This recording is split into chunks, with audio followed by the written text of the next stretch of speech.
அந்த முதல் வருடத்திலேயே எனக்கு பிடிக்கவே இல்லை.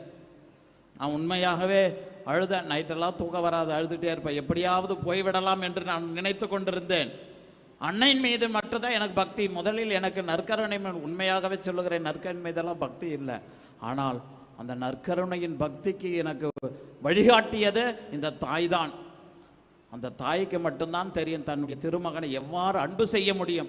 அவர் வழியாக ஆண்டவரிடம் செல்கின்றவர்கள் ஆண்டவரை இறுக பிடித்துக் கொள்வார்கள். எனவே அவர் நமக்கெல்லாம் மிகச்சிறந்த ஒரு வழிகாட்டி. அப்போ அந்த அம்மாட்ட நான் அம்மா எனக்கு பிடிக்கவே இல்லை, எப்படியாவது நான் போயிடணும் அப்படின்னெல்லாம் ஜெபித்து கொண்டிருந்த நேரத்தில் எனக்கு ஒரு கனவு. இது பெருமைக்காகலாம் சொல்லவில்லை. அப்படி அழுது கொண்டிருக்கின்ற சமயத்தில் ஒரு நாள் இரவு கனவு வருகின்றது. நான் கெபியில், எங்கள் ஊரில் இருக்கிற ஒரு கெபியில் நான் மண்டிட்டு எனக்கு பிடிக்கலன்னு அப்படின்னு அழுது கொண்டு இருப்பதை போன்ற ஒரு கனவு. அப்பொழுது திடீரென்று ஒரு தாயினுடைய மடியிலே இருப்பதை போன்ற மிக அடுத்த ஒரு காட்சி. நான் இருக்கிறேன், உனக்காக கவலைப்படாத. உண்மையாகவே அந்த ஒரு வார்த்தை தான் என்னை இந்த இடத்தில் கொண்டு வந்து நிறுத்தியது. மரியே வாழ்க, மரியே வாழ்க.